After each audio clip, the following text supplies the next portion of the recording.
Hey there, friendlies. How's up? This is not the computer I was aiming to be using.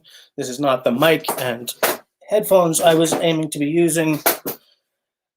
And this is not the camera I was aiming to be using. However, I'm here. That funky little camera that I keep complaining about, one of the things I keep complaining about it for is the fact that it just decides not to work sometimes. The Hackintosh doesn't recognize it. I think there's an issue with having too many USB devices all connected at once. Anyways, here I am on the laptop in the workshop, making it work however I can possibly make it work. Brendan, hey, how's it going? Simon, hi. Pine Martin, yes, I'm finally here. Finally. Mike, hi, nice to see you. Who else are we missing? Ozymandias Ramses II. That is an excellent name. So anyways, yeah, here we are. And I decided that what I would do for tonight is I'll open it up right off the bat. But what I want to talk about and what I think it would be helpful if we talked about was I'm going to talk about my favorite things about the outdoors. That could be a logical thing. That could be a just a feeling thing. All the stuff that's like that I love about being out there, or that I love about what I do, YouTubing or whatever. And I invite you guys to come on and tell me about your favorite things. Because a little positivity, I think, would not go amiss in this world right now. Sitting here on, on the tail of yet another round of bad news. I think we can do each other some good just by talking about happy stuff. So to start us off with the happy stuff, I want to talk to you about the beer that I've got. I've had this one before. This is by Oshlag. It's a salted caramel stout, and I think it's delicious. It's an opaque black color, IBU of 30. Orge is that barley and wheat. It's got lactose, caramel, and sea salt in it. The nose is grilled cereals and malt, and in the mouth it's toast, barley, sugar, and vanilla, and that pretty much sums it up. I think it's. I don't have my bottle over. Maybe. It'd be pretty funny if it worked, eh? Come on, baby doll. This is not going to work. This is, in no way is this going to work. Oh, the most bushcrafty way of opening a beer. Aside from the time I gouged myself, I mean. So, once I've poured this and tasted it, and because Serge isn't here yet, I'm actually going to not bugger the head completely. But yeah, in spite of my lateness, my computer problems ad nauseum, let me tell you. Let's keep it positive tonight. I'm just going to talk about all the stuff that excites me or that gives me a sense of bien-être, whatever the hell that well-being, about YouTubing or bushcrafting or just being in the outdoors. I discovered a YouTuber today. She's not bushcrafty, but she's a maker. She's an engineer. And the video that I discovered her with was her uncle is a cedar strip canoe builder in Vermont. And he offered her for her 18th birthday a canoe.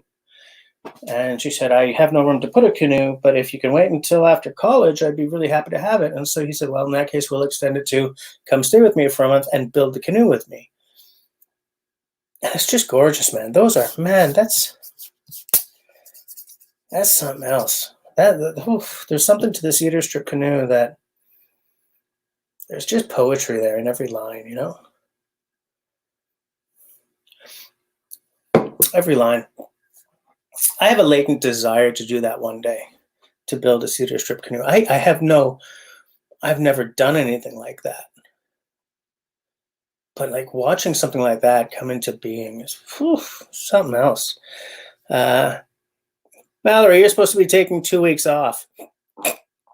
Mallory, what we're talking about tonight is just positivity about the outdoors and about YouTubing and stuff. Everything that excites me or whoever decides to come on or gives them a sense of bien-être.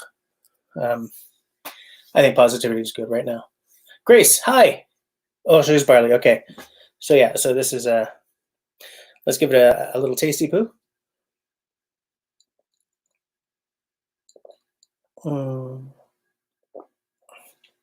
Oh, that makes me happy. That is so good. Caramelly and salty. There's like an espresso thing in the back there, like a little burnt coffee thing. We can taste like toasted oats. That's good, man. How big are we? 500 mil, 6% alcohol by volume. So delicious. So right off the bat, I like that. Mallory, are you guys supposed to have a massive storm tonight? We're under a thunderstorm warning here in Montreal. Martin says you're positive we're headed for a fire ban, unless you get some rain soon. Yeah, we haven't been really lucky about rain much lately either. We've had a couple of like a short storm here, an evening of rain there, but nothing that really soaks in and solves the problem. Before this live stream, I spent a little bit on up north of 60. I think he's sort of setting up to do his live stream every Tuesday as well, but he has like a Q&A. And as I say, like, if someone scratches my back, I'll scratch theirs as much as I can as well, So when I saw he was doing his stream, I went in, said hi, yapped a bit. He's a good guy, man. I know some really good people on YouTube. YouTube really, I complain about YouTube a lot, but I have met so many people who I just adore because of this platform. Be ready today. Hi, welcome. I'm talking about positivity tonight, stuff that excites me and makes me happy about the outdoors and about YouTubing. But yeah, I've just met some really great people on this platform, even though the company itself I really don't like. And I'm a bit of a homebody, to be honest with you. I'm a what's the opposite of an extrovert? I'm an introvert, generally. I'm much better about that now, but I used to be really, really shy. Not all introverts are shy, by the way. It's a lot of people think that the two go hand in hand, and they kind of do, but not all introverts are shy, and not all shy people are really introverts. I used to work at McGill University for the dean of their management school, and I got to interact a lot with professors who were doing studies on stuff. And there was a business professor there who does a lot of work on introverts and extroverts, and what each of those need in varying degrees to remain happy at, say, work or whatever. And so it was good to interface with these people, because I found out that I had been very shy. The reason I joined the Air Cadets was to get that kicked out of me, and it really did. You have no choice, really. But I'm still an introverted person, and so if I'm out and about and like interfacing with people a lot, and I'm yapping and this and that, meeting, shaking hands, doing stuff, at some point I just need to, I'm going to go and hide in the bathroom, or I'm going to walk around the block a few times just to sort of to get a breather. And it's amazing how many kind of big YouTubers are in the same spot. Not all, but it's encouraging that there are some very big YouTubers who have the same issue, because it means that you're not doomed to, the fringes just because of that kind of character trait, because it's a character trait, I guess you can try to fake it till you make it, but I don't really know if that is the kind of thing that you can fake until you make. This is so good. It's funny. This is a workbench. but I'm still all worried about getting, that little damp ring on there.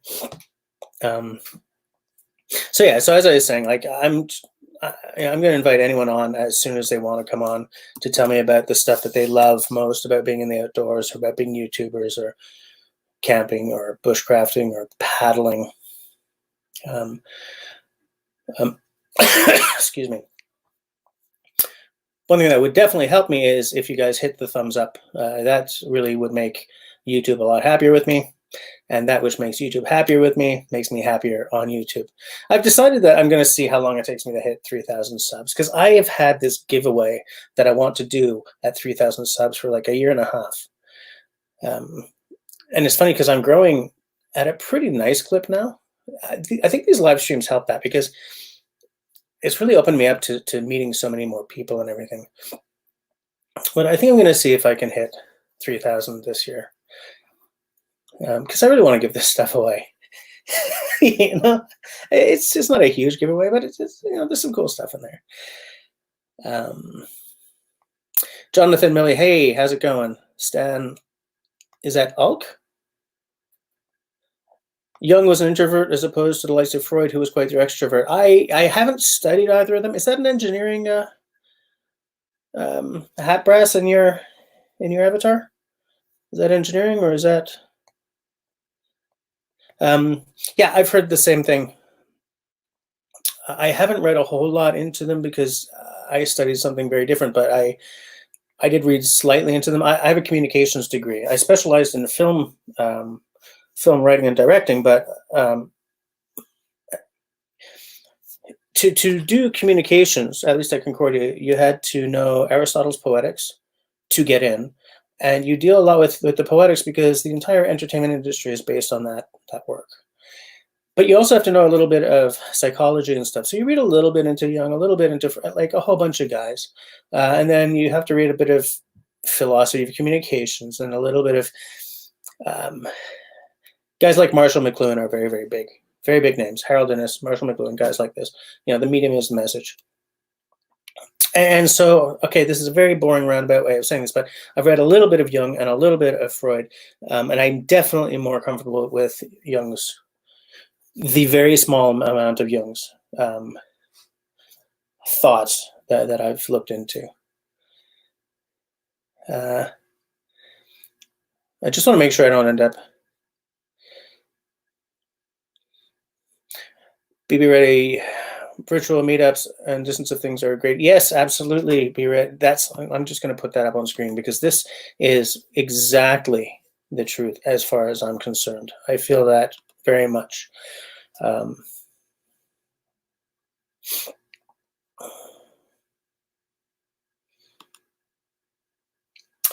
Yeah, me too, Mallory. Me too. Oh, Stan says introverts need to push themselves out of their comfort zones and explore. I find that too.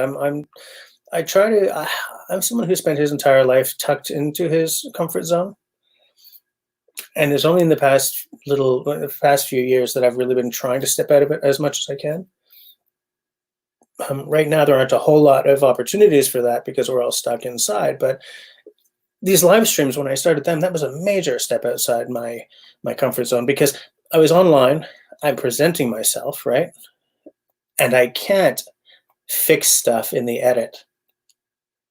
You know what I'm saying? Like, if I say something right now, it's out there. Whereas if I drop an F-bomb on a video, it doesn't matter. I'll just do it like a jump cut, do that little punch in that I sometimes do or something, if I can make it work with the narrative, and it's gone.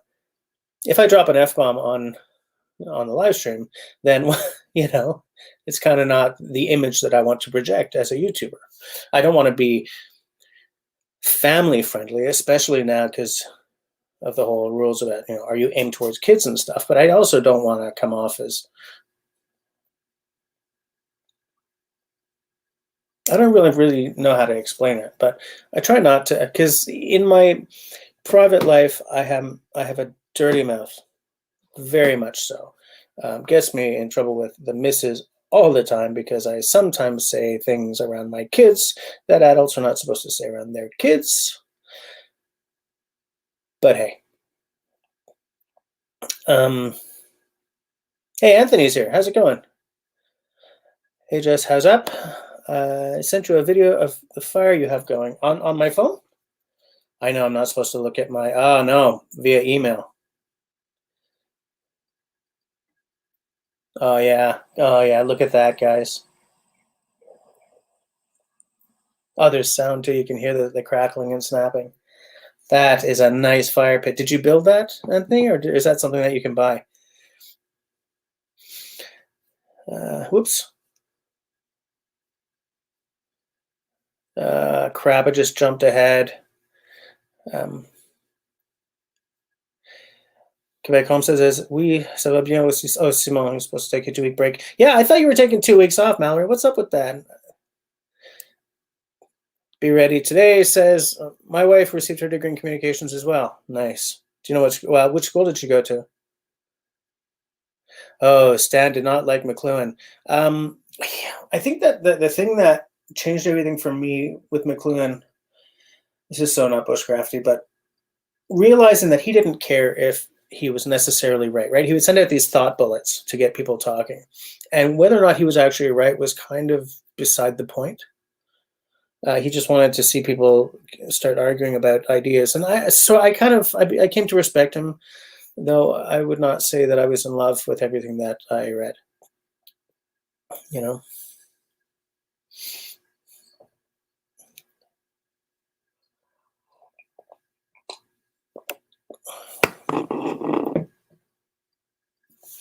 Oh, Stan. So I was right. That is that engineering?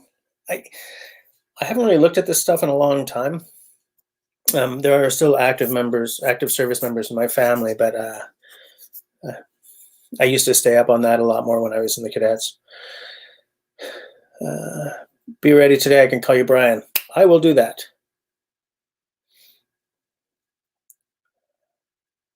Seminary. Okay. Hold on. Mallory says, well, technically I'm not editing now, so I'm here. I've been busting my butt in the gardens. Editing will wait. Beer time. It's definitely beer o'clock. Yeah. Oh, Anthony, you guys built that it's logistics. Sorry. Yeah. I knew I'd recognize that hat brass from somewhere. Cat badge.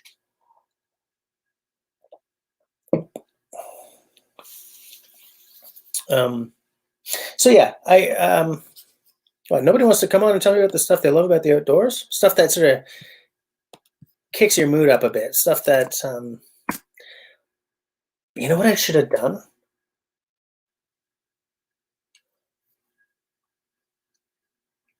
I should have done that card trick like I did with my show me your steak video. I should have took out a card, and that's how many things that I adore about the outdoors I have to tell you guys about. Oh, it's too bad my cards are in the other room. One thing that I definitely love, and like when I say that I love something, I don't just mean that logically. I mean, man, yes, is the petrichor. Mallory sort of mentioned this. You know, that the smell of the earth after a big heavy rain, like out in the woods. You know, and like the drops are still dripping off of everything. You can hear them. You know, and after a rain, there's a coolness to the air. You know, there's still a lot of moisture there, but it's not necessarily like a big heavy humidity. You hear the dropping of the water and that smell. Love that. That is top shape. That's excuse me. When I water the grass in the garden a lot, I get a bit of that in a much smaller to a much smaller degree. And so it sort of gives me a little bit of that feeling or whatever. But I love, man, sitting there in the woods after the rain has just come through, like a big rain that's enough to wash out all the wash out all the stops kind of thing. Hey, Mark, how's it going? Let me see. Grace says, I like dangling my feet in a cool creek when camping in warm weather. Yeah, nice. Anthony says, oh, Stan, you like sitting in a snowfall? Yeah. Yeah, if it's not like, a snowstorm, then I like that too. Just watching the snow come down. Anthony likes, I'm going to put all these up as you guys say. Uh, First of all, Simone says he bought insurance for your trip next month. I don't remember where you're going next month.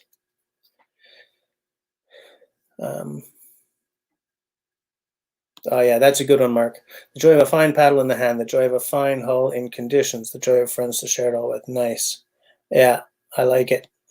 Grace Martin says she likes dangling her feet in the cool creek while camping in warm weather.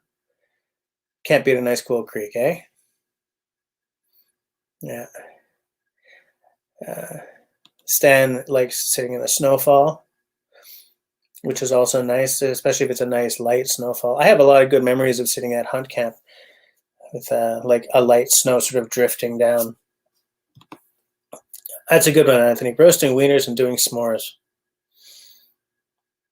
Yeah. Cooking here in Ontario, says Mark, but I think he might be talking about the weather because holy crap, we were cooking at 36 today. Yeah, Stan, that's what I'm talking about. That's nice. Mallory's in her PJs. She would hop on, but she's in her PJs. What do you think I'm wearing, Mal?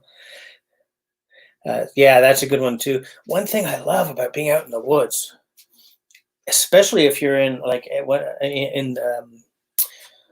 when I used to go moose hunting in the Gas Bay, where we were, was black sky, absolutely black sky, and I am enchanted by a star field like you guys would not believe. And I remember one night, man, I was coming back. I stepped out to go pee, and I walked across the field, and I was coming back across the field. And you could kind of not really see anything. You could see just sort of the ghostly outline of the trees, black on black, and because I was coming across a long ass field, and off in the distance, sort of over there, was like the orange glow from the windows of the roulotte we were using as a cabin. The wheels were. Simon, what the hell's a roulotte? The one of those camper trailer things, the hard, not the ones that flip open, but pop the wheels off. It was there permanently, and so there were just the lights from that, and I'm trudging across, and above me, unbelievable. It was a dark enough sky that the Milky Way wasn't just like a diffuse light stripe. It was you could see the contours of it. The clouds of stars and stuff up there. And as I'm walking back, this shooting star just went over right over our little cabin. But because there was no light pollution, I saw like the roiling flames of it as it went, and and you never see that in a town. You never see that in a city. Even when I lived in Vancouver like 25 years ago, so the city was like half the size it is now, you could see a lot of stars, but you never got to see that. Magic moment. Your life is a string of magical moments. It can also be a string of horrible moments, but we're being positive tonight. We're talking about good stuff tonight. Just like, and I'm someone I think I mentioned at one point that I have no memories from before I was about 18 or something, for reasons which I'm not going to go into here. But you can tell the story of your life through just seminal, like personally seminal little moments like that, Like it's not all first kiss, first day of school, first moose. Sometimes it's just you see something like that and it just knocks you on your ass. Boom, right on your ass. Just going to try and catch up with Simon. We discussed politics. Oh, I think I missed something, but I think you've dealt with it. Don't scare anyone away, though, Simon. But check this one out, Stan. What Brian's saying. It's crazy, but I love snow, but I hate cold. Love the tropics, but hate being very hot. I'm kind of with you on the love snow, but hate cold. I don't like it where I live, cold very often comes with a certain amount of humidity to it. And I'm with cold the way I am with heat. I'm okay as long as there's no humidity to deal with. As soon as there's humidity, man, I get really, really angry, grumpy. But I do love. I also love snow more now that I have kids who are actively engaging with it. You know, like when I picked up snowshoeing and stuff, that was a big step. Now that I've got kids, so we're always playing around in the snow, as opposed to it just being something I have to get through to get home. So yeah, I like snow a lot more than I used to. Yeah, Stan, we we agree on some of these things, man. I remember when I was kicking around North Vancouver, we were very close to the Lonsdale Quay, which is right next to the North Shore Sea Bus Terminal. And I remember I would go down there all the time because I used to love the seagulls and the smell of the rotting fish. I think that well, I tried to lead a nautical life out of high school. I tried to join the Navy, but my French wasn't good enough at that point, which is funny because it sure is now. And I would look at the boats and stuff, and I remember, man, getting caught in a storm at one point, and the Burrard Inlet was just thrashing and everything, but it was so. Oh, it was epic. It was dramatic, you know? Yeah, I like that kind of stuff too. Mark, I have never tried paddling at night. I don't know anything about it, but it does sound just lovely, especially if you're in the middle of a lake. There's a bunch of stars up above. I would just have trouble finding my way back. So I don't know if I'd be brave enough to do it. I also hilariously love boats. You know, love the idea of paddling, love to sail, but I've got a wicked fear of deep water.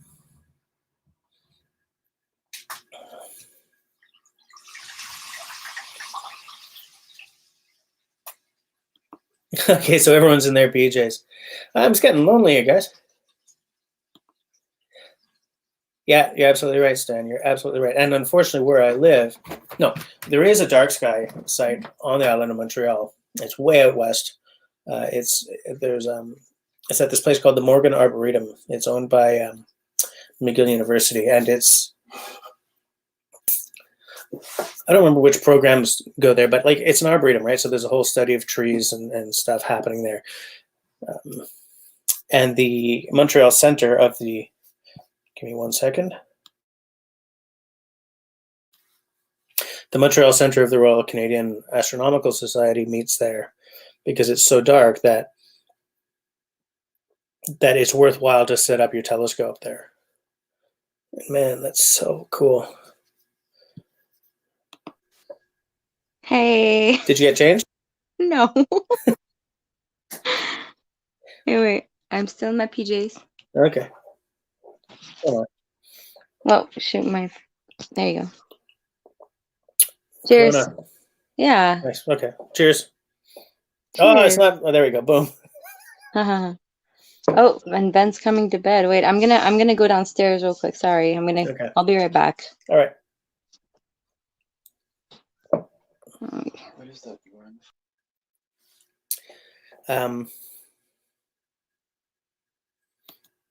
Oh, nice.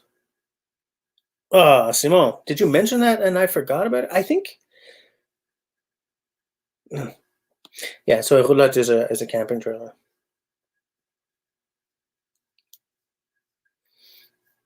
I got lost. Hold on, guys. I'm trying to catch up here.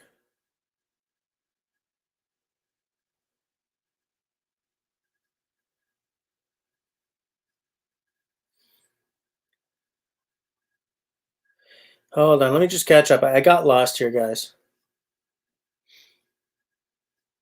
Okay. Stan says, seeing a picture of Earth at night, you can see why there's so much light. Yeah, that's so true. That's so true. It's yeah.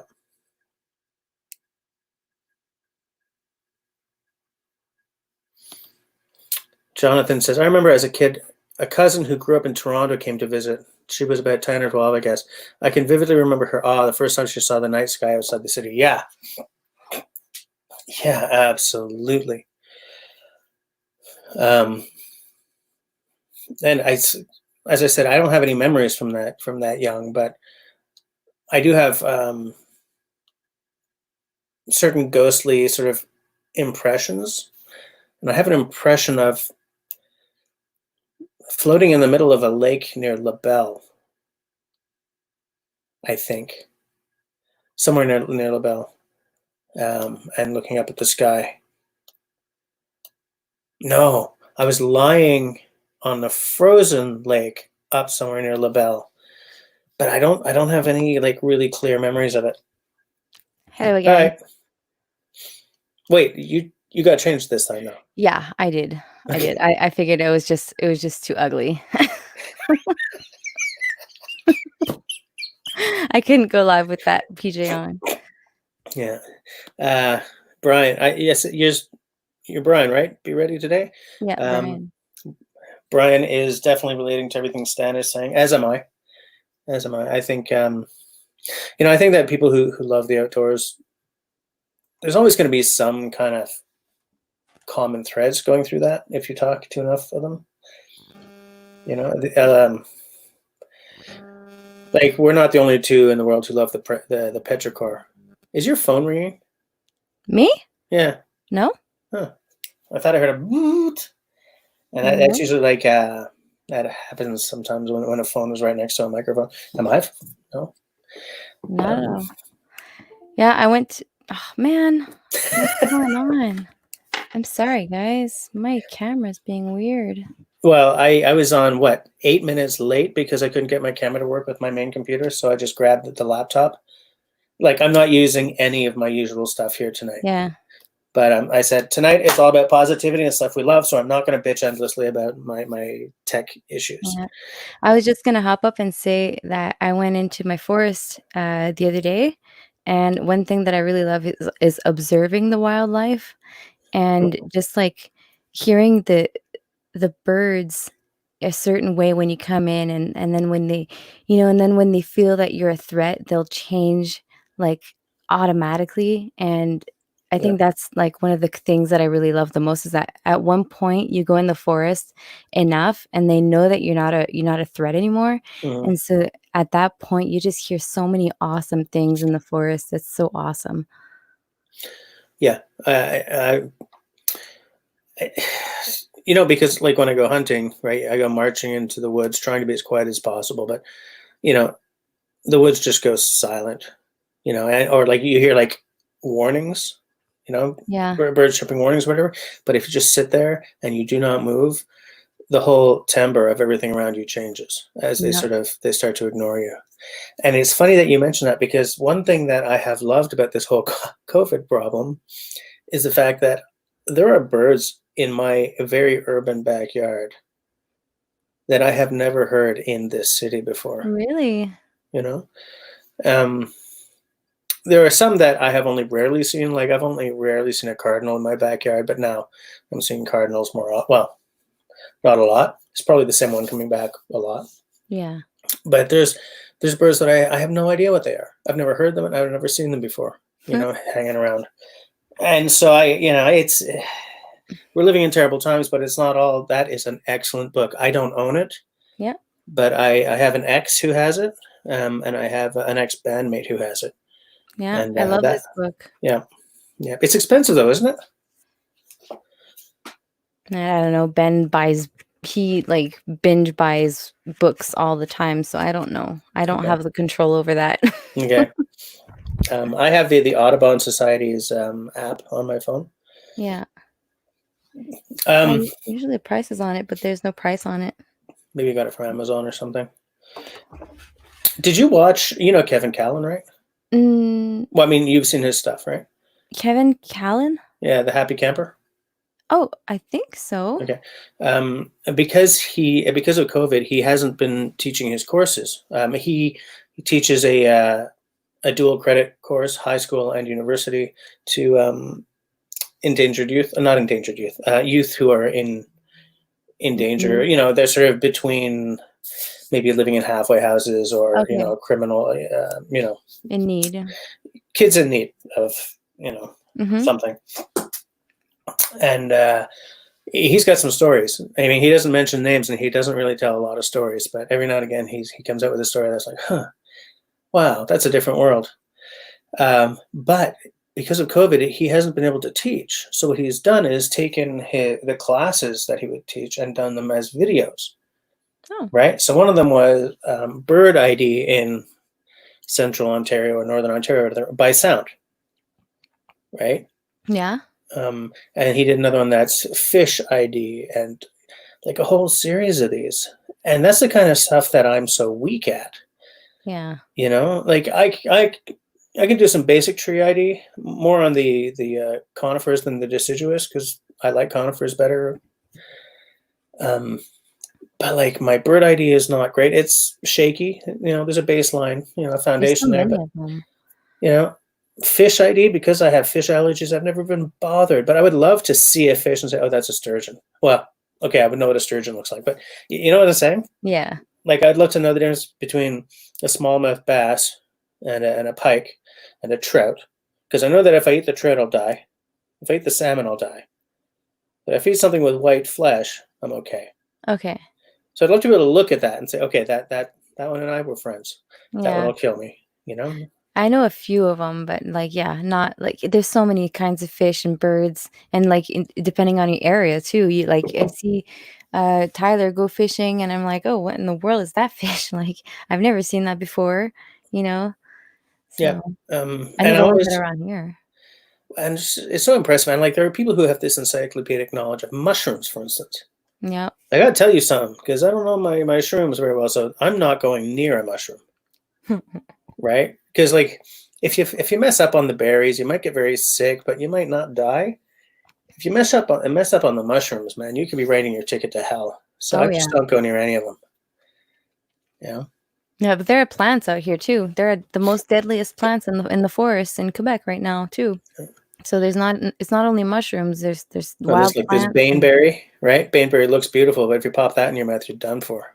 I don't remember what that one is. I know them more in French, but Ben has been studying a lot on that, and he's Yeah. got like, oh yeah, he's becoming an encyclopedia right now, like with all the knowledge. And he's the type of person that he'll read something and he'll remember it, Okay. and like it's crazy.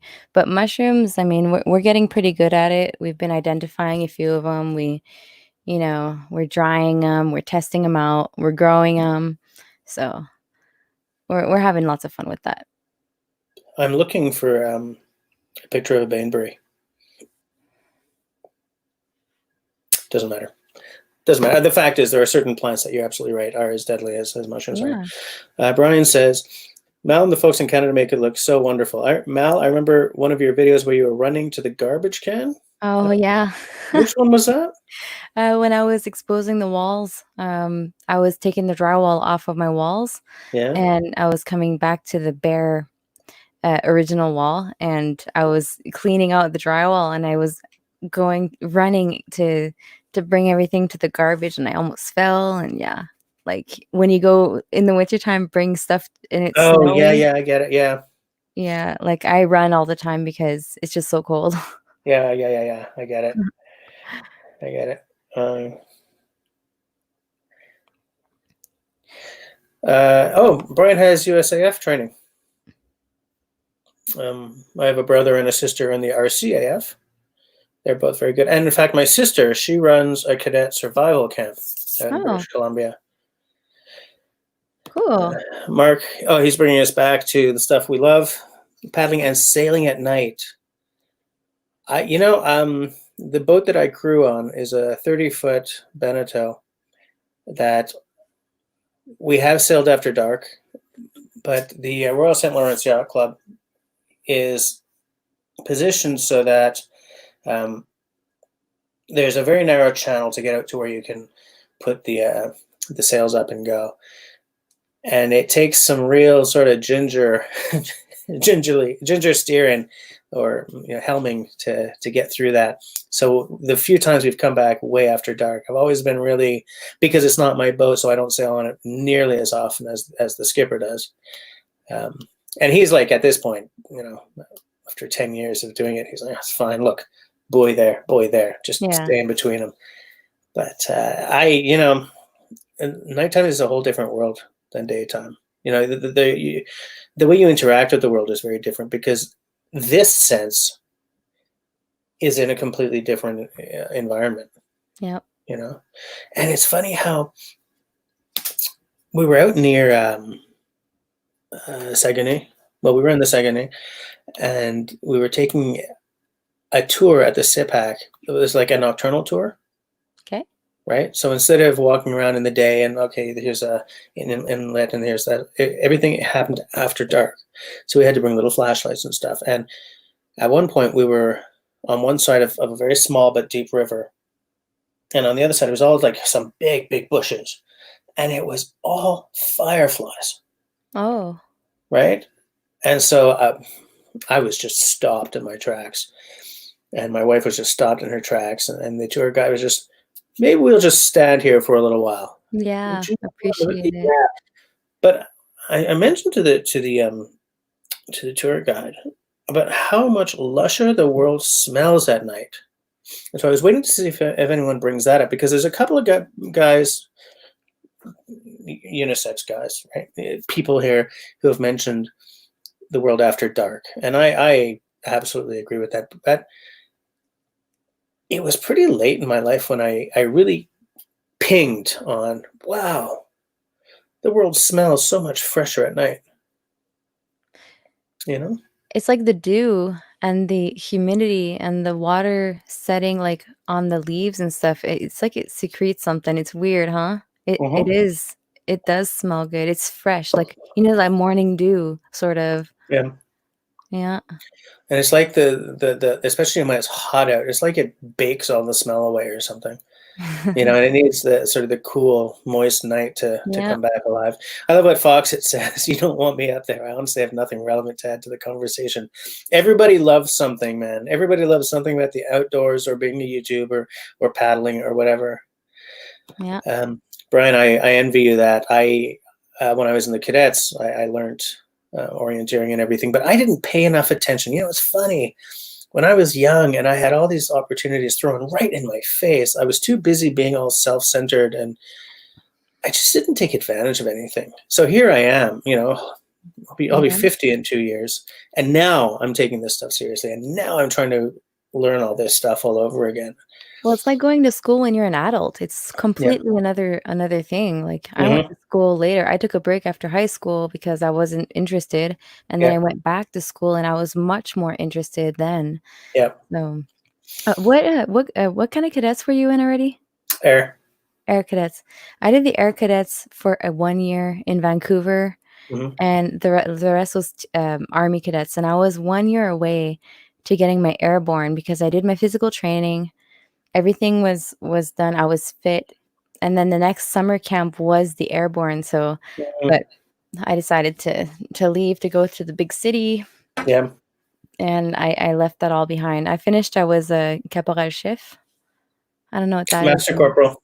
Yeah, master Yeah, corporal. we didn't. They don't have Master Corporal in the Air Cadets. It's Yeah, LAC, Corporal, Sergeant, Flight Sergeant, and two warrant officers. Whereas the Army Cadets use Canadian Forces rank. yeah. I'm looking for, man. I am so far behind. Sorry about this, guys. I'm just sort of scrolling back up here. Hey, Hike with Mike.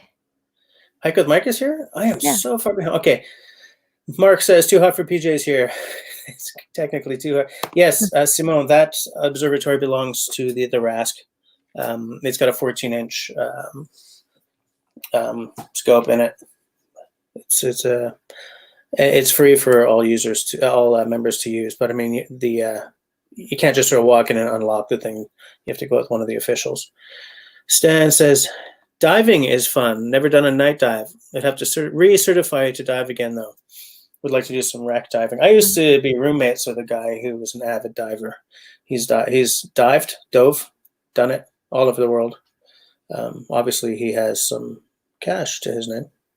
Yeah, it costs quite a bit, I guess. Yeah, yeah. Brian can't get on live. Come on, man! I just put the invite out again. Here, boom. Brian was in his PJs too. Wow. So were we. Well, you're not Mhm. because you had to go and get changed. But Mhm. I My mean, mom my mom would go skydiving, and then she'd go diving afterwards. There's, like, one that you can't do after you can't go skydiving no, you can't go in the water scuba diving and then go up in the air. I think you have to go in the air first, and then you can go scuba diving. She would do that, like, almost every day in when she was in her younger years, and she got so many cool stories about that.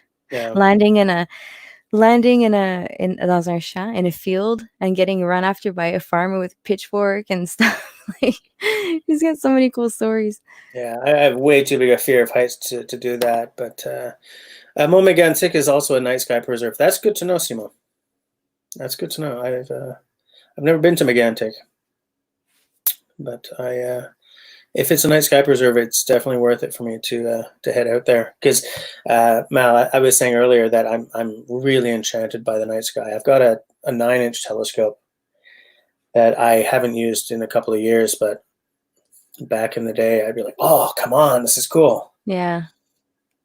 Uh, oh, here Mark says something interesting. All the visitors you encounter in the woods: birds, bears, raccoons, not as fun, especially at 4 a.m. Good point. Moose, deer, herons, hawks, eagles, bunnies, chipmunks, etc. Yeah, it kind of goes back to what we were saying about if you just sit there in the woods for a while and they start to ignore you, you get a much nicer show, you know. Yeah. Hey, Serge's here. Finally, I already poured the beer, Serge, and I didn't blow the head this time. I've been corresponding with his brother on Instagram these days because we've been taking Alain, pictures of yeah, we've been it, taking pictures of the moon and stuff. I got a whole bunch of Instagram posts these days. yeah, but Alain's bird photos are very nice. Austin, hi, welcome. How's it going, Mister? Uh, it's not. Hold on. You know what, Stan? I'm with you. I had a very bad run-in with a bear when I was a lot younger. That I'm. That's one memory I definitely have, and I'm very surprised that I stepped away from that. But yeah, I'm a lot more into having some bear spray. Or in the spring when we used to go to set up the hunt camp, we would always have a shotty with us with some heavy ammo in it just in case, because there was a bear that used to come and destroy our camp. It only did a couple of years, and then it sort of disappeared. So I don't know what happened there, but yeah, I'm a big proponent of bear spray. I have read that it's not as effective as people tend to think, but I've never had to test it. Yeah, me You either. know, and Every time I've seen a bear, it was when I was fishing, so yeah, they were fishing too. yeah.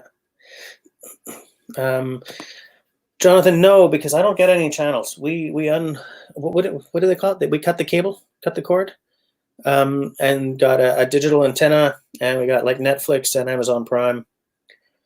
So I don't actually get to see any of these shows anymore because Alone's not on Prime, I don't think, and it's definitely not on Netflix.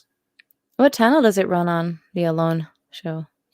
I don't remember because it's been so long that we've been I remember at one point that you used to be able to see Survivor Man on like Discovery or Discovery, something, you yeah. know? Because everybody's talking about the Alone show, and I'm like, "What in the world is that?" I have no idea what it is. I think that's the one that Joe Robinette was briefly on.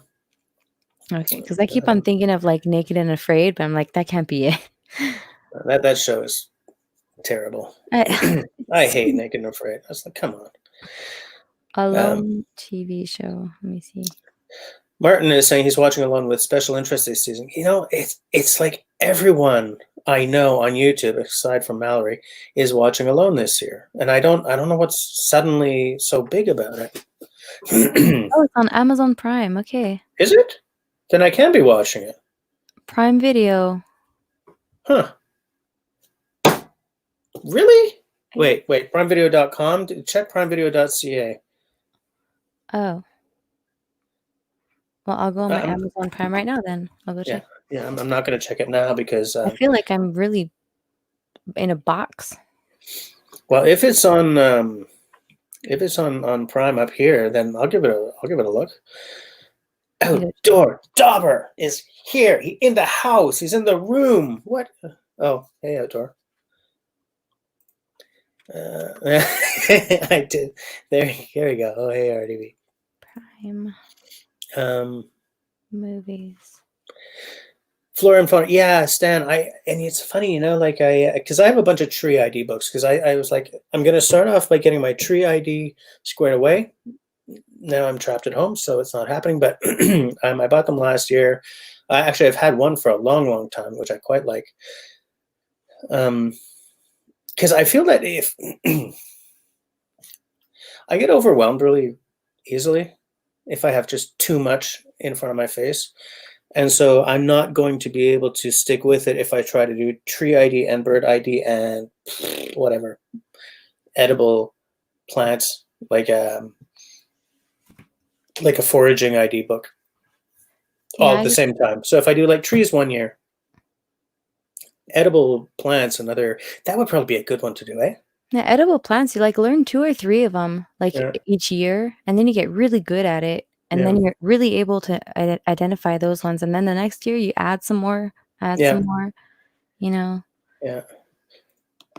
Robin saw what he thinks was an oriole in the in-laws yard. That's amazing. Okay, what are you showing here? So it looks like it's like a $12.99 a month. Oh, okay. It's part of one of thing. their, because it's on the History Channel, right? History, absolutely. Okay. Yeah. So you can have a 30-day free trial, but So I'll just wait for the season to end and then get the 30-day free trial and watch it all. yeah. Which is what I should do on the Disney Plus channel so I can watch The Mandalorian. I watched. I have Disney Plus, and Mandalorian is. Wait, I think that's the one with like Star Wars, sort of. Yeah. Yeah, I watched that. Yeah, I am. Well, the thing is, I can play Disney Plus on this laptop, I think, but like for our TV, we don't have anything that's new enough to play it. Like you need a PlayStation 4 or a smart TV or whatever. We don't have any of that yet. Yeah, I have an HDMI cable, and I just plug it to my TV. Our TV is old enough that it doesn't even have.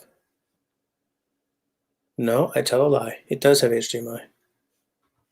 Interesting. So you just play it on your laptop or whatever and stick it into your.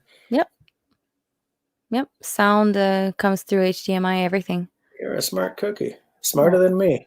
Because I didn't even think of that. Good thing you're here, Mel. Yeah. Embarrassing My pleasure. My pleasure. Okay, Jonathan says, something that Mallory just said reminded me about something in last week's episode of Alone where one of the guys was acting at hunting rabbits with his bow. I guess we're going to have to watch this, eh? I think so. Listen to what Mark says. In Algonquin Park, where I've never been yet, solo paddle camping out of season in the rain, 4 loons surfaced around me, then another dozen. 42 loons. It's a pre-migration thing they do. Oh. That must have been a magical moment. With all the babies. That must have been absolutely magical. That's like me last year when I said goodbye to like 40-something swallows before they left. Yeah. They were like all just on my electricity line, and then all of a sudden they just went boop, bye-bye. Yep. Oh, Jonathan finishes his thought talking about acting like a larger herbivore and not a stalking predator. Oh, so that you don't spook them. Sorry, Mark. Yeah, it was at-risk youth. At-risk youth, yeah. That means you're way behind any comments. I'm, like, hey, Tenenbaum's here. I don't know how long Tenenbaum's been here. Okay, I'm still looking at comments from 9:48. So what time are we at now? 10:05. Yeah, so okay. I'm actually catching up. I'm only 12 minutes behind or something. But Mallory, no one else is coming on with us. I don't get this. I know. I felt sort of bad for you. I was like, okay, I'll hop on. Thanks for helping me out there. You're a real pal. Well, you did the same thing for me the other day, so. Well, it was a good conversation. I'll tell you what, if I had an analog to the Wood Squad, like if I had a name like that, you'd be a member. Aw. Yeah, for sure. Yeah. Tenenbaum. I'm starting to work on my old world trees. It's a new biome for me, so it's challenging. Yeah, I can imagine. Well, for those of you who don't know, Tenenbaum is Canadian, but he lives in Scandinavia and Oh, has for a long time. Um, and I can, when in 2001, when did 9/11 happen? That was 2001, right? So in 2001, I took my girlfriend at the time to Paris because I had a much higher paying job than I do now.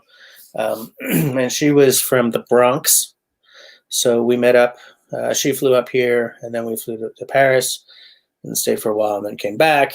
And then she flew home the day before they closed all the borders because somebody blew up the World Trade Center. hmm. But when we were in Paris, I wish now that I had been there with a tree ID book, because there were certain trees that I had no idea. And I didn't even get into the woods. We went through some woods on our way to Nantes, which is a way better city than Paris, by the way.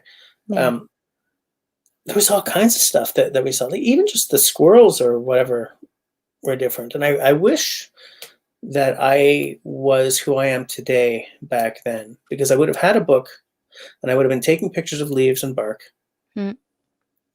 Because I even then, as dumb as I was, I knew that I was looking at stuff that I had never seen before. Yeah. I think so. When Tenenbaum says he's starting to work on his old world trees, I could see that. There's some really cool stuff out there. I can't find him on YouTube. Who? XN Bomb.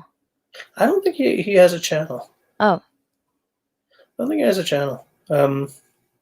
I think he should. Tenenbaum just got a canoe that I think is a very sexy little boat. And this story of buying a Canadian canoe when you live in Scandinavia is it's a story of many, many dollars.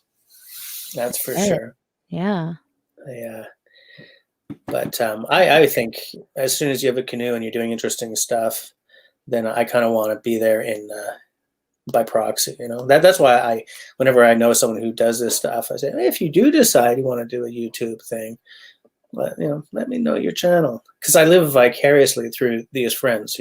Yeah. Guys like Mike Morton, who was on here earlier, and Martin, obviously Joe, Happy Camper, who I was talking about, Kevin. Yep. These guys I watch these guys all the time because I'm stuck living vicariously, but I love looking at the stuff that they're seeing. Yeah. Definitely. Yeah. Yeah. It's like me looking at Jonah Jinton's stuff. I'm like, she's in Sweden and it's just like so different out there. And like, it's like in Alaska, it's light, the daylight all the Yeah. way to midnight. And it reminds me so much of Alaska. And just looking at that and all the beautiful scenery and stuff. Yeah, I get Hi, that. so That's finished. I'm just going to try to catch up. yep. Alain Oh, just walked in. Alain's here? Nice. Hi, Alain. Austin says, if you want to start a great project, start a phonology journey. Okay. Hadn't even thought of that. But I will look into it after we're done here. I got a few books actually. I'll go check. I got a few really good ones for identifying trees and stuff. Sure. Brian does not pick mushrooms. Yeah, no, me neither. Outdoors says we had some great birds here this spring. Baltimore Orioles, goldfinches, bluebirds, indigo buntings, which are cool. House finches, yeah. Wrens, magnolia warbler. I don't know what a magnolia warbler is. Yeah, that sounds like a nice, just the soundscape must be amazing.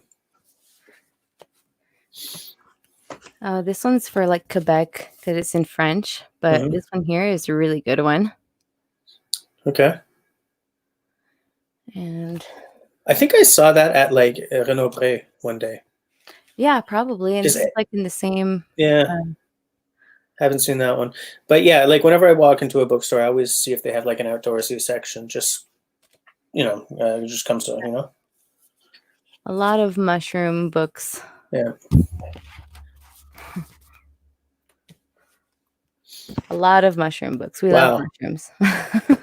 That's only like a little part of it. Jonathan says the only mushrooms he's picked are chanterelles. Those are yummy. Yeah, yeah. And Martin agrees. He says those are his favorite. I don't think I've ever eaten a chanterelle. I'm not a massive mushroom fan. My family is all about the mushrooms, but I'm not a massive mushroom fan. So if I'm walking through the forest and I know I can't pick anything, it's not that big a deal for me.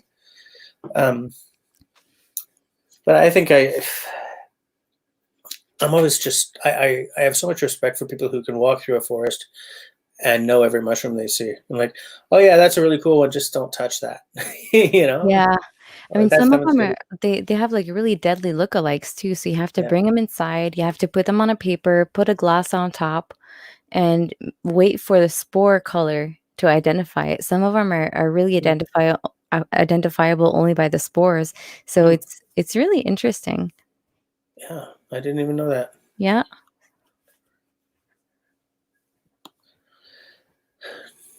Jonathan is talking to Martin here. I love preserving them and eking them out all winter. Adds so much flavor to a meal. What do you dry them then, Jonathan? Like, do you can those or do you just dry them? Talking about chanterelles? Chanterelles, yeah, Oh yeah, some people dry them, and like once you dehydrate them, you yeah. can wake them back up and they become like a mushroom, like in soups and in sautés and stuff, and you like rehydrate them. It's really cool. It's Like really in cases where delicious. they'd be wet anyway. You're saying, Hmm. yeah, yeah, okay. Uh, Brian is asking what state are. Oh, he's asking where I live. I'm in the province of Quebec, in the great nation of Canada, in the fabulous town of Montreal. I'm going to In Montreal next week. Yeah, I know you are, but you ain't coming here. I'm You're actually just going to going. Mirabel. I'm going to Yeah. do a little detour because I'm going to get a chicken plucker, Okay. brand new chicken plucker. And so I'm going to go to Mirabel, get that on Friday, Mm-hmm. and then go all the way back to Léry. You're not really going to be in Montreal though. You're going to be in the Montreal area. Yeah. Mirabel, you're up sort of closer to where my mother-in-law lives in Oka. Okay. You know. I don't know. For me, it's all Montreal. So Fair enough. Yeah. I'm just. Oh, hold on. Fox has got good news. I've been able to get another old school MSR Whisper light, like the original one that got yoinked. That is good news. cool. For those of you who don't know, Fox had lost a lot of stuff in an incident of thievery. I think Yeah. he was talking about that on your live stream, wasn't he, Mallory? Yeah, he's got stolen a whole Yeah, bunch got of one. stuff, That's a shitty. camping gear and stuff. Yeah. Yeah, that's oh, what I I once had a lot of. I used to live in a cooperative housing project, and what that meant was that someone always had all the keys to all the houses.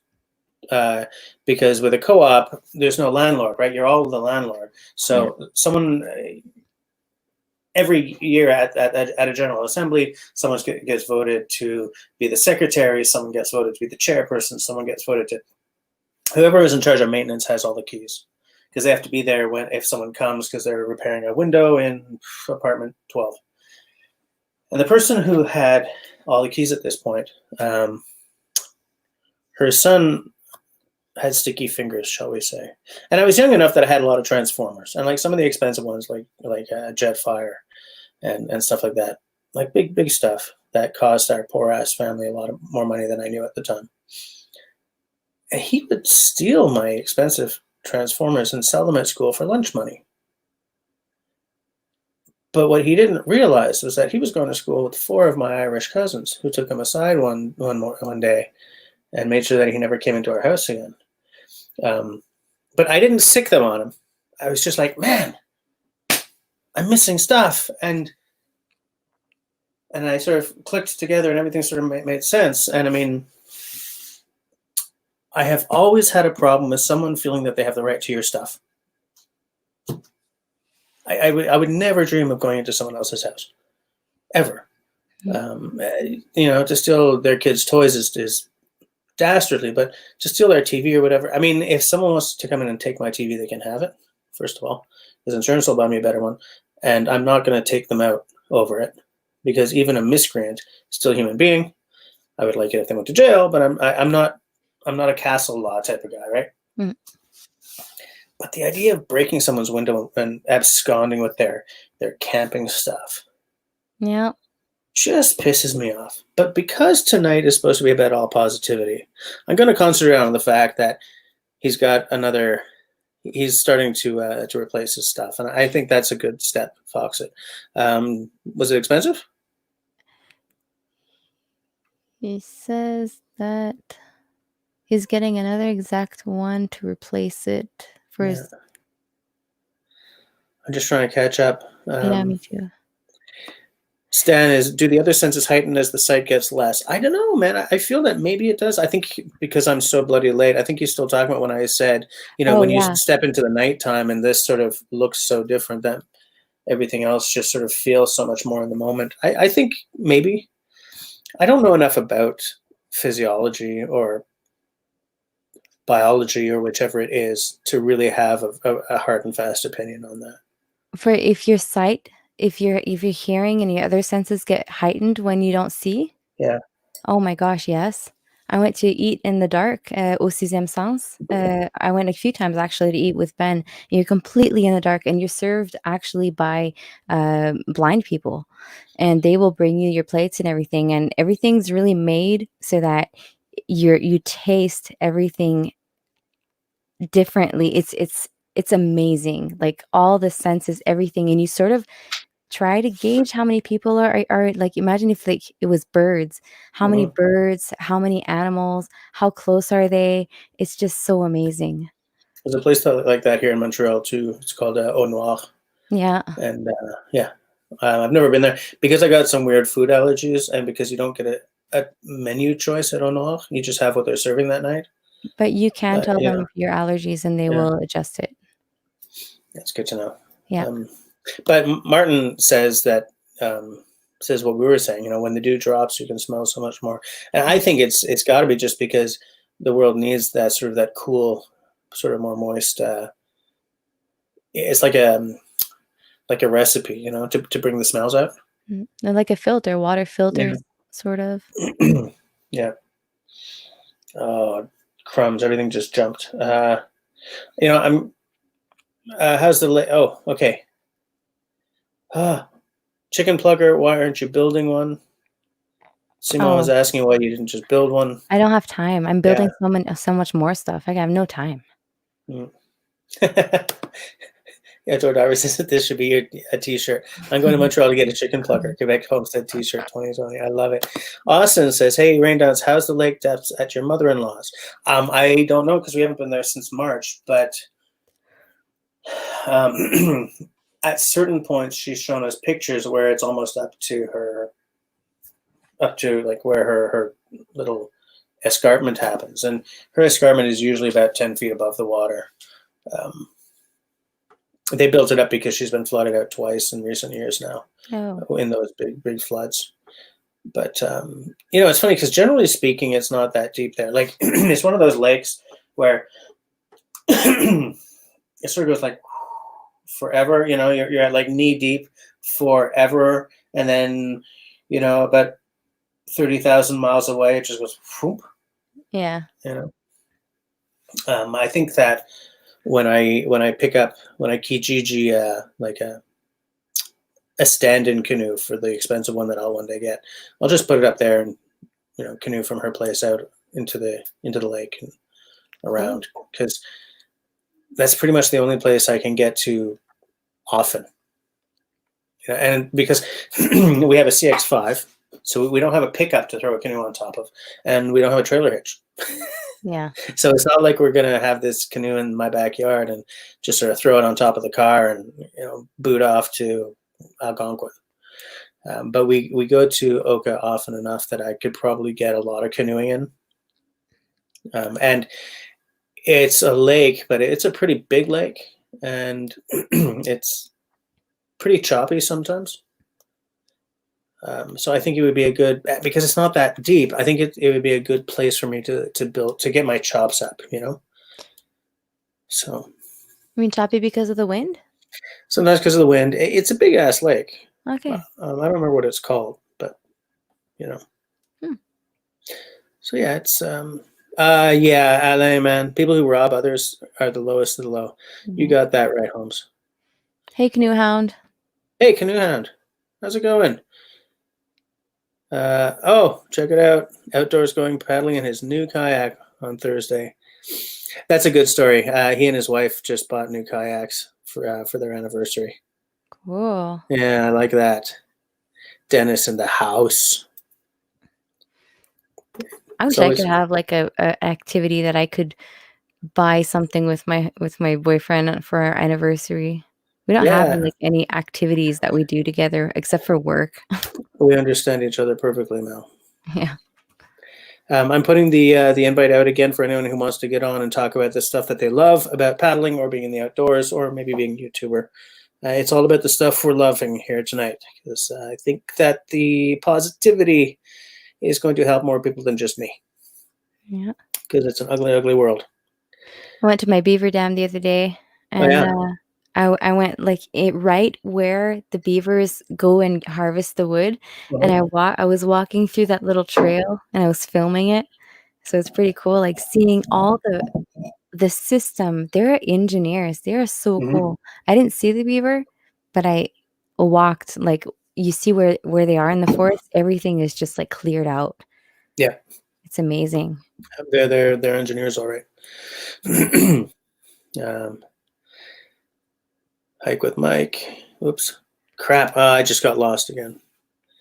But yeah. Oh yeah. It's outdoors been with his wife 20 years tomorrow. Wow. Congratulations. Yeah, that's amazing. Yeah. Oh, really? Robin says his in-laws bought a pair of kayaks because they're right on the water in Lachine. Are they near the arboretum there? Yes, Lac de Montagne. Thank you. That's what I was trying to remember. Yes, Lac de Montagne. Outdoor. That's probably where you're going to be. Hey, I reached the bottom of the chat. Yeah, Outdoor Uh, October. I'm gonna check them out. Outdoor Dauber. Yeah. He's only got a very few videos out, but Outdoor is one of those guys who I talk to a lot on Signal. Yeah. I Is like I he have a the one bunch. that sent you the fire video? No, Okay, that because was he's got like a Anthony. fire pit that looks a little bit like that. Yeah. No. Oh yeah, Robin. So they're right near Dorval. Yeah. Okay, I know where they are. Yeah. Mm. The end of my beer. Yeah, That's me all right. too. It's okay. It's fine. It's fine. I shall post my invite again so that anyone else who wants to come on and talk Yeah. about Come their on, little. somebody take my spot. I mean, we can get up to 10 people on now. I know, isn't that crazy? 10 people. Imagine. I can't But imagine 10 people wanting to be on all at once. I know, right? Like, but Cliff, Fox at Outdoors, said that he tried it on everything spicy, and it has like you see people on top, see people on the bottom, but the people in the middle are like really small. Oh, really? Yeah, so it's like not spaced out um evenly, Yeah. but still. Yeah, man. Look at this. There you go. When Dennis is on, it's a good night. Hey guys, how you Uh, doing? one arrives and another leaves. Martin is going to bed. All right. See you later, Martin. Good night, my Catch you later, friend. Martin. See Have you a later. good one, bud. We'll see you soon. Right. Hey, Outdoor says that he and I are going to do a video challenge when I get done with the knot series. I kind of think that the last knot video I put out might be my last one, or at least it's the last one that I planned. So I guess we're going to be chatting after this, eh? Have you done the trucker's hitch yet? Yep. Yep. Yep. That one was really. I found it really tough to learn that one for some reason. Even though, like, it's not a hard knot, but it's an involved one. Yeah. And the thing that I find the worst, I mean the worst in inverted commas, because we're all about the positivity here tonight, is showing the knots step by step, That's tough. right? Because doing the knot just like, and it's done, fine. I can do all these knots. As soon as I'm trying to show someone, forget about it. And especially because I'm trying to do them all backwards so that the camera can see it. Oh. So like, half of every video is me completely duffing it up, right? I'm like, okay, I did it wrong again, but I know this knot, guys, and it's because it's so hard to show it. Yeah. And but yeah, Not trucker's too hitch is good. complicated. Yeah, Too complicated to show. Yes. Well, that's the thing. That's the thing that I find is the worst part. Like, I feel like I'm showing myself as a complete, Burke at this kind of stuff. And it's just because it's so hard to demonstrate a knot, you Yeah. know? Mark says, okay, yeah, Mark says on Lake of Two Mountains, the waves develop in deeper water and build higher and choppier in the shallows to the North Oka shore. Yeah, absolutely. But because it's so shallow there, it's an excellent place for me to develop choppier water canoe skills. Oh, she's letting her hair down. Hmm? She's chilling. And that lets her hair down. She's in for business. No, I'm just tying them back up. My hairpins are so loose. Yeah. Yeah, that trucker's hitch. I always had a difficult time with the pinch and then finishing it off. Mm-hmm. But I seen a video the other day. I think it was Corporal's Corner. Oh yeah. He passes through the loop twice, and then you could just tighten it right up, and it holds, pinches on itself, right, and then you finish off. Yeah. I'll take a look for that then. Yeah. I'll shoot you the link. I'll shoot you the link later. Yeah. I failed my mur d'escalade course because I wasn't able to do the knot. To go rock climbing. Yeah. He's like, "Oh, you're dead," and he just said, "That's it, you're done." I was like, "Okay." Yeah. I walked away, did the walk of shame. Man, that must have been hard. Oh yeah. Yeah. Grace is throwing me a bone here. She says, "Don't feel bad." So I don't feel bad. I don't mind that you do the knots incorrectly, Jess. So I don't feel bad when I do them incorrectly. Thanks, Grace. Zing. All his fault. Yeah. Oh well. Yeah, geez. Yeah, it's also the truckee hitch. Outdoor is also the truckee hitch. Yeah. Sure is, man. Sure is. Yeah, I got a kick out of your last knot video there with the leaf kept patting you on the head. Tap. Yeah. I figured that I had to start doing the knot with the camera sort of over my shoulder because it was easier to have the camera here that I'm just doing the knot and I can see it. Mm-hmm. So that's why I went to that park and just threw it over a tree, because of the fact that when I'm trying to show it to the camera like this and I'm trying to do the knot backwards, it's like, yeah, I hate life, So yeah, that's why I went there. But I was unprepared for the tappy. What was your favorite knot to film? I didn't really enjoy filming any of them because it was so hard to focus the camera on such a small thing, No. If I were doing like an axe video, easy, axe. But a knot happens, like, even though I was using dock line, right? Could you imagine if I was trying to do this with like paracord or something? But I see why a lot of people who do knot videos do them, like point the camera down at the table and do it on the table. I guess my favorite one was either that one or the trucker's hitch, like either the last one or the trucker's hitch. Because they were the ones where I was sort of, okay, I know the limitations of what I'm trying to do. Let's see if I can't fix that in some way, which is why I moved over to the fence and then to the tree. Yeah. I may do more knot videos. I may, throw a couple more around every now and again, because what happens is if I'm doing a video, then I have to make sure that I've learned the knot properly. And a couple of times I had not learned the knots properly. And I mean that even in a universe where something like the taut line hitch, there are like 4 different ways of doing it or whatever. Or the trucker's hitch, there are several different ways of doing it. But it's not the same knowing it an alternate way than knowing it not right. And if you're going to show it on camera, make sure you do it right at some point. Make sure you end up with having it right. Yeah. Because that really it's something I'm not comfortable with. That is a how-to video. And I'm not great with doing how-to videos because I don't feel that I'm expert enough to how-to anything. But, there it is. Yep. Yeah, I'm more like I know how you feel about the how to do it yourself and sort of those kind of videos, because I show people how to garden, but I just show them what I do. Like, I don't say this is the best way or whatever, you know. It just this is what I do. Yeah, I get it. Hey, Hey, Robert. Hey, mute your YouTube. YouTube. you what? Mute your YouTube. No, it's not yet. Okay. I don't know. That's weird. That's weird. Is anyone else getting else anything? getting anything? I hear Yeah, it. Let me just check. Drop out. You want me to get out and try again? No, because now that works. No, it doesn't. No, it doesn't.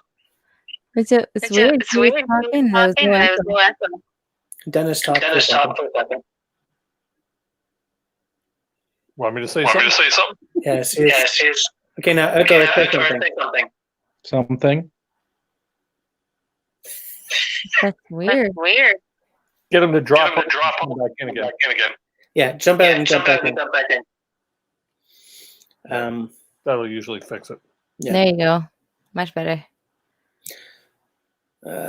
Austin says, I'd recommend the Fairmont friction hitch. I'll look it up. I've never heard of that one. No, me neither. But Simo's done us all right by putting the link up. You know what? I know what's going on. It's not coming through my earphones for some reason. Let me see.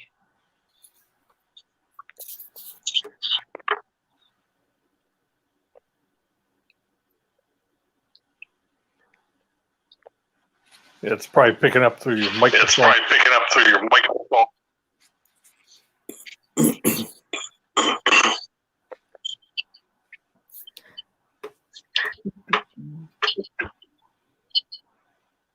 Looks like he's bugged, huh? It's just a sound. Setting.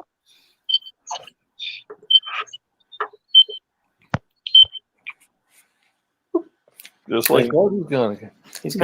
He's gonna fix it and come back. Dennis, what's been happening lately, man? I missed your. I keep missing your live streams. Because I'm so I busy. haven't been doing any live streams. I'm done for the season. Okay, because I checked to see if you were on today and you weren't. So I checked out up north of 60. Up north of 60. 2 weeks ago was my my season finale, and now I prepare for the next season starting in September. What's your channel, Dennis? Canoe Hound Adventures. Oh. Yeah, and then I got my Tuesday night show, which usually is just before Jess is here. Yep. Goes from 7 till 9, 10, 11. Yeah. Yeah. Yeah. I usually try to get in at least for 20 minutes, half hour listen on Dennis before I kick on to mine. Yeah. I might do a couple of just impromptu. I want to get a few YouTubers on there just to find out about some of their trips lately. Because now a lot of us are starting to get out. So yeah, Dennis, at one point I'd love to have a one-on-one with you to talk about how you set up, because I feel that I'm constantly running to catch up when I'm doing my interviews and stuff. Yeah, but we can take that off. Hi. Yeah, he's got awesome views. You got an awesome channel. Good evening. Well, thank you. Tannenbaum is here, and Outdoor Dauber's back on. Tannenbaum, Dauber, how you doing?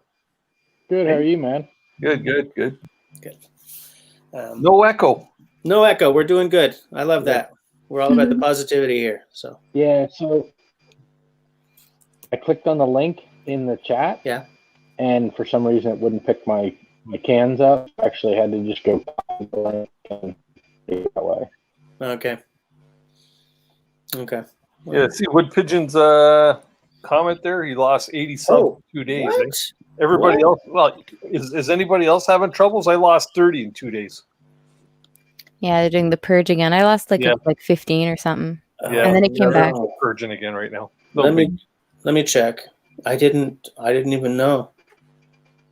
My channel sub count is still the same, but in the in studio Mm-hmm. It was like 30 less, and it's been like go up 2, drop 5, go up 2, drop 10. So Let me just check YouTube Weird Studio. how it works, huh? yeah. Well, you know, YouTube keeps changing. Oh my God, I lost 2. Ah! I Well, I remain unsubbed at a solid one of 0. them. But, That's the nice thing about being only at like 24. What is it, 2240 or something? It's like, you know, people with massive followings lose like 10,000. And like, wow, I lose 2. And it's like, wow, Yeah. the scale is so much smaller. That's when you realize it's not about the subscribers, it's about the viewers, really. Exactly. Yeah. You know. Yeah, it definitely is. I'm still struggling to get up. I had a very good year last year. I spent most of the last year at 80% of where I need to be, at 80% of the way to 4,000 hours. But this year has not been so good. So I've sort of all the good times have just now left the 365 days. So now I'm much, much lower. So I'm further away from being monetized than I ever was. Are you serious? I thought you gotta be there. Mm-mm. Wow. I'm now at. Just let me check my analytics. So you guys be interesting for a second, and while I check my analytics. Like everybody got to make faces or something. talk amongst yourselves. Talk amongst yourselves. Yeah. Everybody got to start watching a lot more of Jess's videos. That's all. Yeah, I've been running you, Jesse. Yeah. Okay, I'm at 3.6K now. So I was at whatever 3.8K. So I don't know if I'm at 80%. Whatever it was, I was really, really close. I was at like 3.8, 3.85 kind of thing, and then suddenly I dropped down to 3.6. So you're only 400 hours away, right? Yeah. That's not. Is that one You can do time? that. It's doable. Yeah. Get a couple more content videos out and a couple more live streams. You'll be there. Oh. Which is funny because when I first started doing these live streams, I thought that might be a good way to up my hours. But I would, if that was the reason I was doing these live streams, I wouldn't still be doing them. Yeah. You know, this is a very enjoyable part of my channel for me. It's, first of all, it's I had said earlier, well, maybe it was on my other channel, but at one point I said in a video that I put up that what I like about what I'm doing, because as everyone now knows, I went to school to make movies, right? And what I love about YouTubing is all the middlemen are gone. All of them. There's no distributor for me, right? I am doing this absolutely alone. I shoot, I edit, I hand it off to the viewer. I'm not going through distribution. I'm not going through marketing. I'm not going through any of that, because I can tell you from having worked on film sets that middlemen are why films are so expensive. Well, I mean, okay, an actor working for 20 or 30 million per picture, it also makes it expensive. But the fact that you can't do anything in film without insurance up the wazoo. You know, you've got a craft table that isn't, you know, you can't just go to the store and buy a bunch of stuff for a craft table. You know, you have to go through a caterer to keep, and you have 2 craft tables because obviously you got one for your talent and then one for your extras. And it's like everywhere there's a middleman, and every time you add a middleman, you add like 30% of the price, right? And you shoot a film and it goes out into the world like 2 years later kind of thing. None of that here. None of that. Yes, my YouTubes are way, way rougher than my film school work was. But I don't care. This is a rush, man. I'm shooting something today. It's going to be up next Friday kind of thing. And I'm not, it's immediate. But what's cool about what we're doing here is that I got 4 people on this screen who I would not be talking to in person, maybe ever, if it wasn't for doing these live streams. And I got like another 10 people in the side chat here typing away at each other and at me, who, you know what I'm saying? So it's that idea of being in immediate contact with the viewers and the subs made even more real.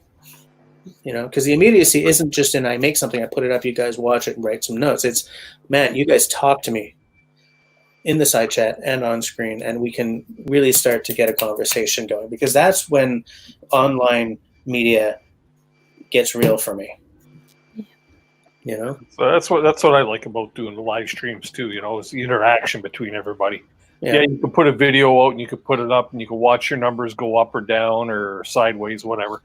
But Yeah. when you actually do a live stream and you get to interact and you make friendships online too, right? Yeah. So that's Yeah. cool. YouTube friendships are real. Yeah.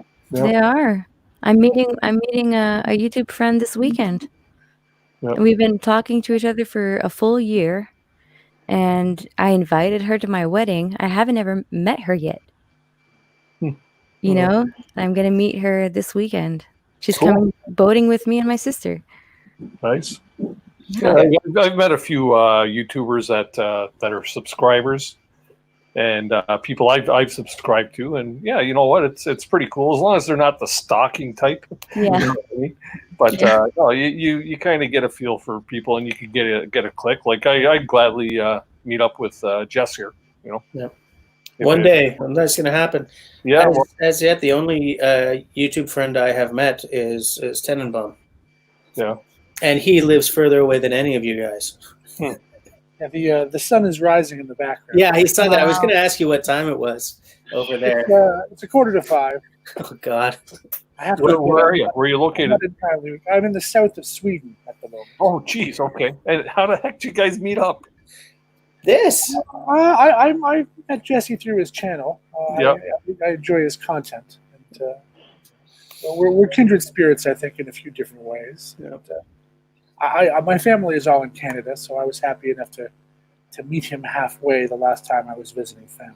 Yeah, you were visiting family in Toronto, was it? Toronto and Ottawa as well. And My Ottawa, wife yeah. was in Ottawa.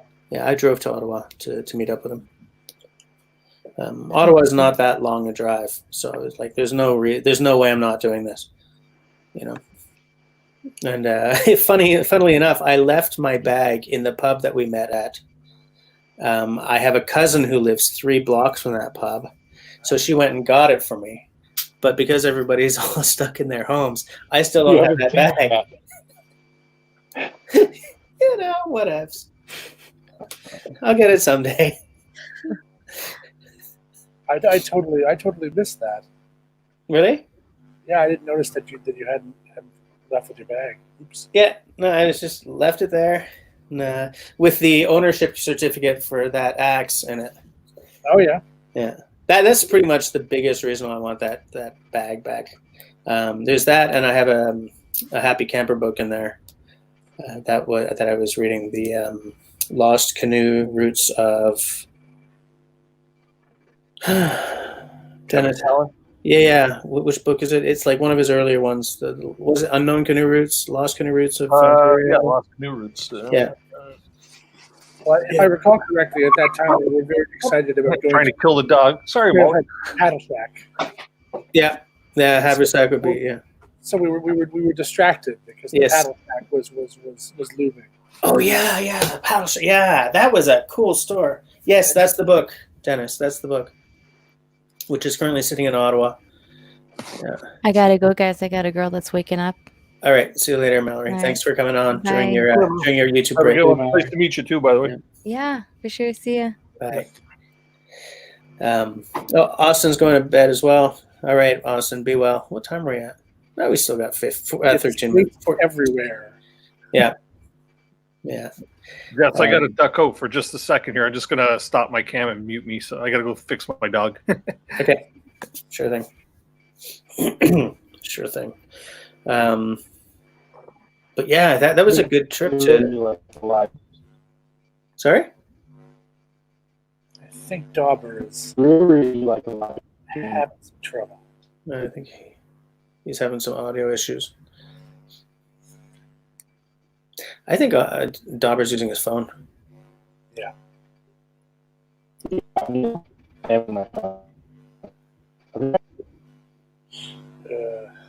got me? Yes, A little bit. got you now. Boom. Oh well. Oh, it's too bad. He's got some interesting stuff to talk about. Either he's back. Okay, he's back. Nope. He's not. It's true that I don't have any videos up yet on YouTube, but I am planning to start a channel, or at least just put up videos. I don't see it as being anything but a hobby, but I've got a box full of cameras here that are coming with me to the North Country tomorrow. Nice. What kind of cameras do you have coming with you?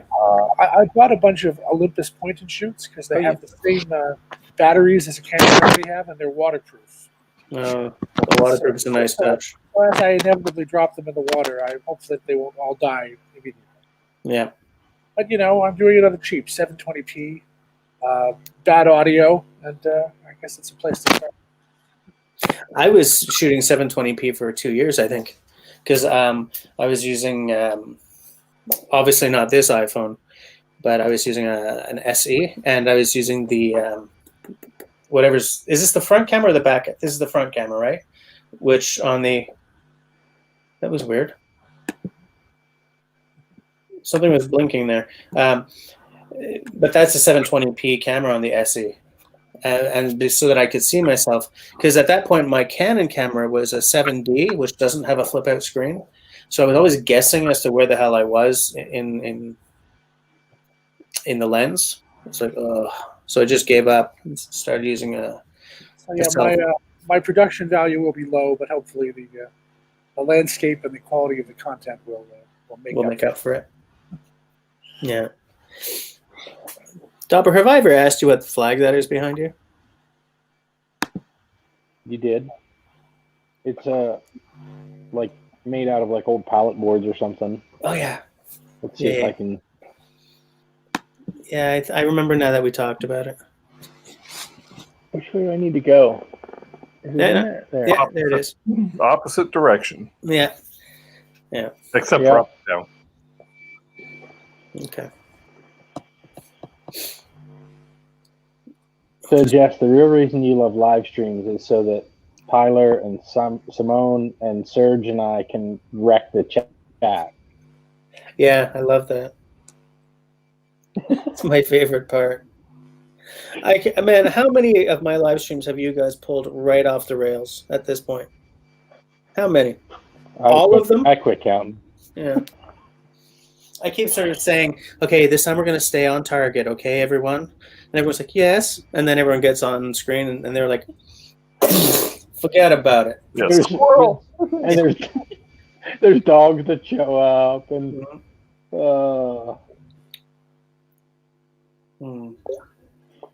Water, nectar of the gods. So I've got this idea. I got this idea because, Tenenbaum there bought himself a sexy canoe. And I think when I turn 50, that's a good milestone to hit with my new canoe, I think. Because when I hit 40, I bought myself a really, really expensive base. And so I think that my 50th birthday is a good milestone to hit for my Swift. But I'm only 2 years away from that. So I don't know if I'm going to hit that. But I definitely want to mark my 50th birthday in some way. Start that change jar I told you about. Oh, it started. Man, are you kidding? There's a chunk, not a chunk, but a little bit of every paycheck goes into an account for it, towards it. So that I'm not throwing like $4,000 down on my credit card or anything. Change jar. You get a big jug and you put it in the corner of your bedroom somewhere. And every night you come home, you reach in your pocket, whatever change is in there, drop it in. And here's why I didn't do that. I never leave my house. I never have cash on me. Once the whole COVID thing is over, I'll get back into, There are some banks that offer an online way to do that. What they do is they round all your purchases up to the next dollar, and then they'll save the fraction for you. Mm-hmm. Well, that's a good idea. That's neat. I never heard of that. It's cool. Yeah. Yeah, that's a very cool idea. When I was in high school, one of our teachers told us that if we wanted to be a millionaire by the time we were like 60, he said, pick a vice. You say you're going to be a smoker, you're going to chew, you're going to whatever. And he said, whatever that would cost you a day, take that money and put it in a jug. Yeah. Like a 5-gallon bottle from a water cooler or something. Yeah. He said you'll be a millionaire by the time 60. I think that makes sense to me because I never did either, so. No, me neither. I should have. And, I'm all about, I want to buy this expensive canoe. But you know what? upstairs I have 3 bottles of scotch that were $200 each, kind of thing. Like I have some very. My wife calls me an expensive bitch, to be honest with you. Yeah. She does it with a smile, but I think she's not wrong. Are you high maintenance, Jess? I'm not. Yes. Okay. I'm not. Yes. He tripped over that one. I was gonna go, but the thing is, I'm not really high maintenance in most ways. But because I grew up shit eating poor, and that whole cycle of poverty thing went into everything that I bought. Like, you buy the $30 vacuum every year until one day you just get tired of it and you save up for 6 months and you buy the $200 vacuum. I realized that you can't afford to buy the $30 vacuum every 6 months or every year, because over 5 years you've spent more money, right? So I try to view everything that I buy as a longer term investment. But what that's done, my tripods don't count. This is a terrible tripod, and my baby broke it last week. But most of the stuff I buy, like I don't buy those Fiskars axes because they're garbage. I save up until I can afford a good axe. I save up until I can afford a good knife. I save up until I can afford a good something, because when I was younger, all my camping stuff was cheap garbage, and none of it lasted. Dennis, that company that we both reviewed sleeping bags for, you got a hammock from them, right? Yeah, I got the hammock. A very affordable hammock? $116 right now on Amazon, yeah. Oh, it's not that affordable. Oh, I thought which company is that? Okay. Yeah. Yeah, complete crap, right? Everything starts to pull apart at some point. And that was all my camping gear when I was growing up. Oh, I didn't say complete crap. Complete kit. But okay. I did use, if you watched my last 2 videos that I put out, you'll see the hammock in the background. It's that orange hammock. Yeah. And for the $116, it's not a bad value, because it does come with the tarp, comes with the straps, comes with the hammock, obviously, removable mesh net, But it's nowhere near the quality that my Hennessy hammock is. My Hennessy hammock blows out of the water, but it is functional. And I did a review on it, and I gave it a 4 out of 5 stars. Really? And the reason why I didn't give it a 5 star is just because the zipper pulls are too small, right? Like the zipper on it is really chintzy, and the material is very thin, but that's what gives it the very lightweight capability. Okay, I think maybe I had read a review on Amazon or something that that like the seams were, or something was, it wasn't going to last long. Yeah, it is a cheaper model. I would give it to, or I would put it in the category of like a novice, or like maybe a 9-year-old camper, right? Somebody that's going to use it once a year, doesn't weigh, like I weigh 220 and my dog's 46 pounds, and we both slept in it. That dog is 46 pounds? Yeah, Molly's 46 pounds. She's a little chunky, but I wasn't going to say anything. I don't want to call your dog fat or anything. No, well, I do. So fair enough. It's she gets way too many treats, right? But no, so you know what? You had both of us sleeping in it. Dennis, you make it sound like your dog is me. Since COVID has started, I don't even know how many pounds I've put on. We're all in the same boat, dude. We're all in the same boat. But you know what? I wouldn't have bought it, probably, just because I know most things that come off of Amazon are cheaper quality. But I would use it again if I didn't have my Hennessy hammock. Let's put it that way, right? So. But like, I could feel free to buy something like that for my 9-year-old, maybe. Yeah. Well, hey, it held me 220 and the dog 46, so there's like almost 270 pounds there, right? Yeah. Yeah. Which Hennessy do you have? The Explorer, the Explorer Zip with the hex fly. Which Hennessy do I have? No, they got like 15 different models, right? Yeah, mine is like the one. It's an asymmetrical zip. Yeah. I think it might be the Explorer as well, but or the Scout. No, not Scout, because that wouldn't hold me. Or it wouldn't hold me if I put on another like 4 pounds. Well, mine's the Explorer XL zip, I should say. It's because I'm taller, right? So Okay, so mine's probably just the straight up Explorer zip then. yeah. Anyways, but I was just gonna say that like I hope my tastes in outdoor gear have sort of taken my impression of what is a reasonable price and kicked it up a little bit. And so I've tried to really stop buying stuff as much as possible, so that I can save up for this canoe. Like, you know, there are certain things that I, for my channel specifically, that I'm still planning to. But I think that my purchasing over the next little while, because I'm not gigging, so I'm out a four-digit number every month, right? And I don't know if I'm going to be gigging again in the foreseeable future. It might be a couple of years. Yeah, we might be a couple of years until that comes back, or comes back in a meaningful way, you know? So I think I have to just get used to being in a spending underdrive for many things. You know, save up longer for something I'm going to buy, kind of thing. You know? In the world of outdoor gear, you get what you pay for, right? Well, I see it the same way as I saw, like in mountain biking, there's this saying, right? Strong, cheap. Was it? Strong, cheap, light. I mean, the Pick two. The classic one is NASA. It's cheap, fast, good. Mm-hmm. Pick two. Yeah, there's a bunch of variations. Yeah. You know,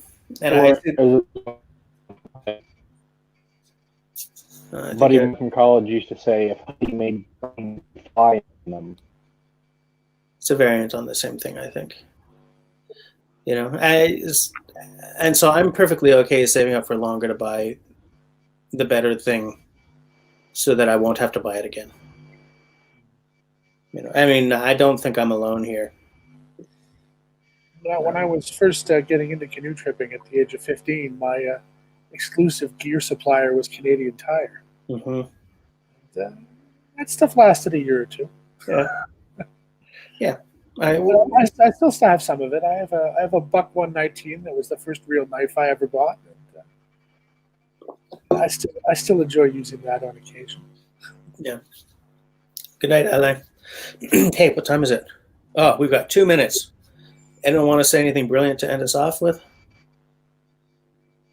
Anybody got any plans for the near future? Getting out, doing anything? Camping wise? We've got a glamping trip coming up in August.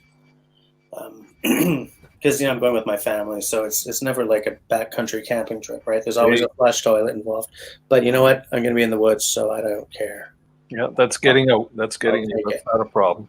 Yeah. Tomorrow I am putting my canoe on top of a car and driving 3 hours north. Nice. Good night, Serge. No, Serge. That's good. For how long? Oh no, that's for the house that you just bought. Driving it up to my new place up north, and I will be paddling on a regular basis. That's the plan. Oh, amazing. And is that sort of like going to be your summer house, or are you moving up there? No, that's just going to be like a cabin, right? You know, it's an interesting question because it's a little far to commute to my work, but then again, I'm not going into the office these days. So for at least the next year or two, I think I could spend a lot of time there and have it not really be a big problem. Yeah. So, I'll have to see. Yeah. It might be a nice, this could be very good. Yeah, it seemed like the right time for that reason, amongst others. Yeah. Yeah, it could be okay, it's 11 o'clock. So thanks to everyone for hanging out. Thanks to everyone who came on to chat, for coming on and chatting. I hope to see everyone next year. What? Next week. Next week. All right. Great bushcraft. More endless glittering. Tune in next time to see the further adventures of Jesse and 3 talking heads. Yeah. Remember, like those old cartoons? Tune in next week when Jesse says. Do you guys remember that? Like those cartoons and stuff that used to be like that? Or am I just old? Yep. Yeah. All right. Thanks everyone who hung I out. remember them. Good night, everybody. Bye-bye. Good night.